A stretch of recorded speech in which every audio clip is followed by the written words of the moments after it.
नमस्कार मित्रांनो, मी विश्वांबर शिंदे. या व्हिडिओच्या माध्यमातून तुम्हाला जर नवीन आधार केंद्र चालू करायचं असेल तर ते कशा पद्धतीने करू शकता, त्यासाठी काय काय गोष्टी लागत असतात, काय काय अटी आहेत, काय काय शर्ती आहेत, ही संपूर्ण माहिती आपण या व्हिडिओच्या माध्यमातून समजून घेणार आहोत. म्हणून आपल्या चॅनलवरती तुम्ही जर पहिल्यांदा आला असाल आणि चॅनलला अजूनही तुम्ही सबस्क्राईब केलं नसेल तर चॅनलला सबस्क्राईब करून ठेवा, म्हणजे अशीच महत्त्वपूर्ण माहिती तुम्हाला वेळोवेळी भेटत राहील. चला तर मित्रांनो, व्हिडिओ सुरू करूयात.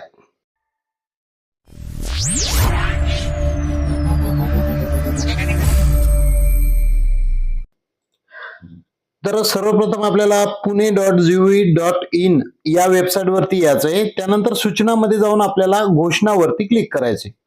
घोषणावरती क्लिक केल्याच्या नंतर बघू शकता खाली या ठिकाणी आपल्याला पुणे जिल्हा नवीन आधार संच वितरणाबाबत आपल्याला नोटीस या ठिकाणी लागलेली दिसेल.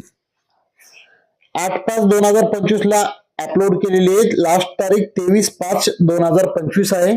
या ठिकाणी मी पीडीएफ डाउनलोड करून घेतलेली आहे. ही पीडीएफ आता आपण सविस्तर वाचून घेऊयात. जिल्हाधिकारी कार्यालय पुणे आधार संच वितरणाबाबत महत्वाची सूचना. तर बघा मित्रांनो, माहिती व तंत्रज्ञान विभाग मुंबई यांच्याकडून जिल्ह्यास आधार संच प्राप्त झाले आहेत. ग्रामीण भाग, महसूल मंडळ, नगरपालिका व शहरी भागातील महानगरपालिका येथे सध्या स्थितीमध्ये आवश्यकतेनुसार आधार केंद्र सुरू करण्याचे निर्देश शासनाकडून प्राप्त झालेले आहेत. तर त्यानुसार जिल्ह्यातील ग्रामीण शहरी क्षेत्रामध्ये आधार संच वितरण करण्यात येणार आहेत. या संदर्भात पात्र आपले सरकार सेवा केंद्र चालकांनी, म्हणजे जे कलेक्टर ऑफिसनं जे माही सेवा केंद्र दिलेले आहेत, आपले सरकार सेवा केंद्र चालक यांनी जिल्हाधिकारी कार्यालयाच्या अधिकृत वेबसाईटवर जाऊन अर्जाचा नमुना डाउनलोड करायचा आहे आणि तो संबंधित सर्व डॉक्युमेंट सहित आपल्याला कलेक्टर ऑफिसला संजय गांधी विभागामध्ये जमा करायचा आहे. तर बघू शकता तुम्ही या ठिकाणी संपूर्ण दिलेली माहिती. इच्छुक आपले सरकार सेवा केंद्र चालकांनी अर्ज करायचे.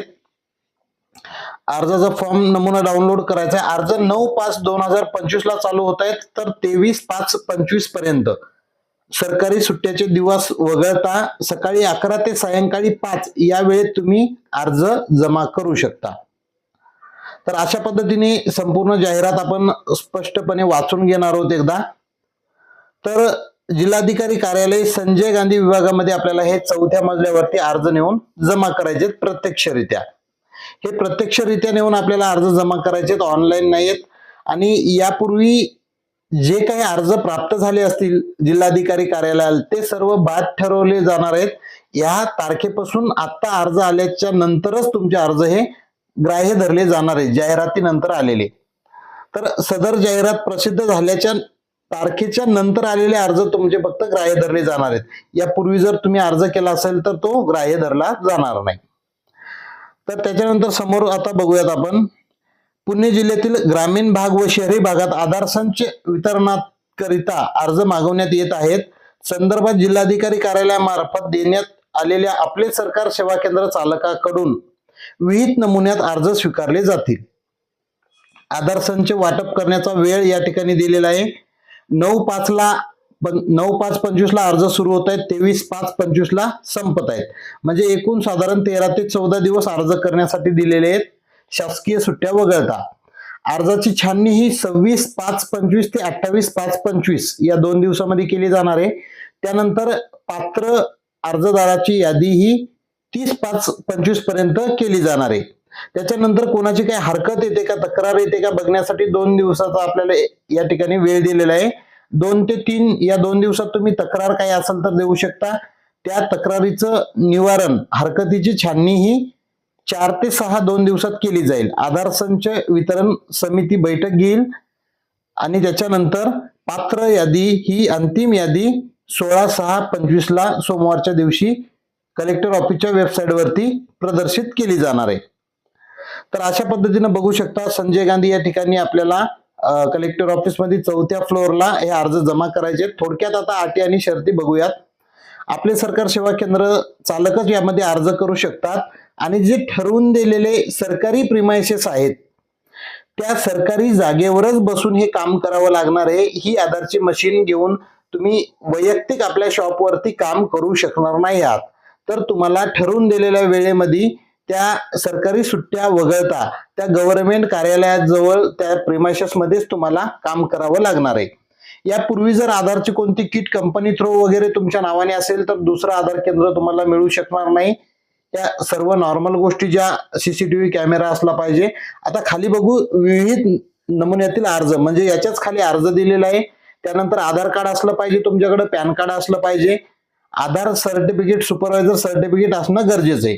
आता आधार ऑपरेटर यांचं 12वी कमीत कमी शिक्षण झालेलं पाहिजे.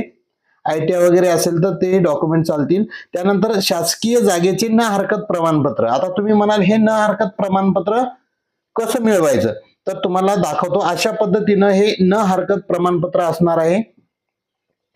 शासकीय जागेचे न हरकत प्रमाणपत्र म्हणजे तुम्ही आधार केंद्र शासकीय जागेमध्ये चालवणार आहात त्याचं असं परवानगी पत्र असतं एक. तर ते असं या पद्धतीने लिहायचं. प्रति जिल्हाधिकारी साहेब, आधार नोडल ऑफिसर, जिल्हाधिकारी कार्यालय, पुणे. आधार नोंदणी केंद्र शासकीय परिसरामध्ये लावण्यास परवानगी देण्यात असल्याबाबत या परवानगी पत्रावरती बघू शकता शासनाने जो निर्णय घेण्यात आलेला आहे तो फक्त गव्हर्नमेंट सरकारी कार्यालयाच्या प्रिमायसेस मध्येच बसून तुम्ही आधारची सेवा आता देऊ शकणार आहात. तर हे परिपत्रक, त्याचे क्रमांक आहेत खाली लिहिलेले. महोदय, वरील विषयास अनुसरून सबब परवानगी पत्र देण्यात येते की रजिस्टर गव्हर्नमेंट ऑफ महाराष्ट्र अंतर्गत एनरोलमेंट एजन्सी MHA-IT 2821 हा कोड आहे त्यांचा. यांच्या अधिकृत आधार नोंदणी केंद्र, केंद्र चालकाची माहिती व सुपरवायझर ऑपरेटरची माहिती खालील प्रमाणे आहे. आता आपले सरकार सेवा केंद्र चालकाचं पूर्ण नाव यामध्ये लिहायचं आहे आणि खाली सही करायचे. त्यानंतर सेवा केंद्राचा ID असेल तो ID यामध्ये टाकायचा आहे. त्यानंतर ऑपरेटरचा मोबाईल क्रमांक या ठिकाणी टाकून घ्यायचा आणि जिथे सेवा केंद्र आधार सेंटर चालवणार आहे तो पत्ता बारीक अक्षरामध्ये इथे टाकून घ्यायचा आहे. अशा पद्धतीने ही सर्व माहिती तुम्ही वाचून घ्या. अशा पद्धतीनं तुम्ही हे पत्र टाईप करू शकता किंवा आपल्या व्हिडिओच्या डिस्क्रिप्शन मध्ये अर्जाचा नमुना आणि हे परवानगी पत्र ह्या दोन्ही गोष्टी मी अपलोड करणार आहे. खाली लिंक देणार आहे, तिथून तुम्ही डाउनलोड करून घेऊ शकता. हे झालं NOC प्रमाणपत्र, त्याला म्हणायचं. त्यानंतर आपले सरकार सेवा केंद्र ID असेल तुमचा, त्याचा डॅशबोर्डचा स्क्रीनशॉट तो गुगल क्रोम ब्राउझर ओपन करायचा आणि तुमचं जे काही MHA सेवा केंद्र असेल त्या MHA सेवा केंद्राचं आपल्याला अशा पद्धतीने आता लॉग इन करून घ्यायचंय. अशा पद्धतीने लॉग इन केल्याच्या नंतर तुमचा ID लॉग इन होईल आणि ID लॉग इन झाल्याच्या नंतर या लॉग इन झालेल्या IDचा तुम्हाला आता स्क्रीनशॉट काढायचा आहे आणि तो स्क्रीनशॉट त्या डॉक्युमेंट बरोबर अटॅच करून तुम्हाला द्यायचा आहे. म्हणजे तुमचं आपले सरकार सेवा केंद्र आहे हे त्यांच्या लक्षात येणार आहे. आधी पोलीस व्हेरिफिकेशन सर्टिफिकेट असेल तर देऊ शकता किंवा त्यासाठी तुम्ही अर्ज केला असेल तर त्याची पावती देखील जोडून दिली तरी चालेल. त्याच्यानंतर खाली इथं अर्जाचा नमुना आहे. या ठिकाणी तुमचा पासपोर्ट साईज फोटो लावायचा आहे. त्यानंतर अर्जदाराचं नाव, अर्जदाराचा पत्ता, पोस्टल पिनकोड सहित आपले सरकार सेवा केंद्र कुठे आहे त्याचा पत्ता तुम्हाला या ठिकाणी टाकायचा आहे. त्यानंतर तुमच्या सेवा केंद्राचा ID इथं टाकून घ्यायचा आहे. मोबाईल क्रमांक, तुमचा ईमेल ID टाकायचा आहे. सुपरवायझर प्रमाणपत्र असेल तुमच्याकडे, आधारची एक्झाम दिलेली त्याचा सुपरवायझर प्रमाणपत्र क्रमांक तुम्हाला या ठिकाणी टाकून घ्यायचा आहे. त्यानंतर तुमचा आधार क्रमांक टाकायचा आहे, तुमचा पॅन कार्ड क्रमांक टाकायचा आहे, तुमची शैक्षणिक पात्रता काय आहे ते टाकायचे आहे.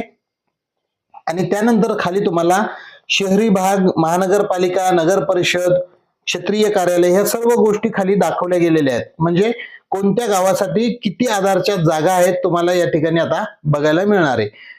अशा पद्धतीने वरती फॉर्म भरून घ्यायचा, अर्जदाराच्या सह्या मारायच्या. त्यानंतर आता तालुका, मंडळ आणि रिक्त नोंदणी संख्या म्हणजे आधारची संख्या किती आहे बघू शकता. 1 नंबरला समजा उदाहरणार्थ या ठिकाणी शिरूर तालुका दाखवलेला आहे. त्यामध्ये निमोने गावाला 1, नावरा गावाला, टाकळी हाजी आणि पाबळला 1 अशा 4 जागा त्या तालुक्यामध्ये आहेत. तर अशा पद्धतीनं तुमचे तालुके बघा, तुमच्या नगरपालिका, नगर परिषद जे काय असेल तुमचं प्रभाग कार्यालय त्याच्या अंतर्गत तुमच्या इथे येणाऱ्या सर्व आधारच्या जागा या ठिकाणी दाखवल्या गेलेल्या आहेत. तर तुम्हाला सरकारी कार्यालयाचा सही आणि शिक्का त्या न हरकत प्रमाणपत्रावरती लागणार आहे आणि गव्हर्नमेंट प्रिमायसेस मध्ये बसूनच तुम्हाला हे काम करावं लागणार आहे.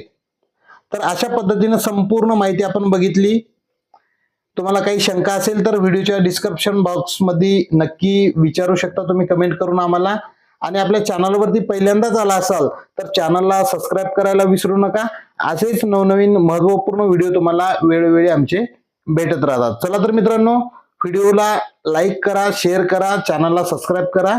भेटूत पुढील एका व्हिडिओमध्ये. तोपर्यंत धन्यवाद.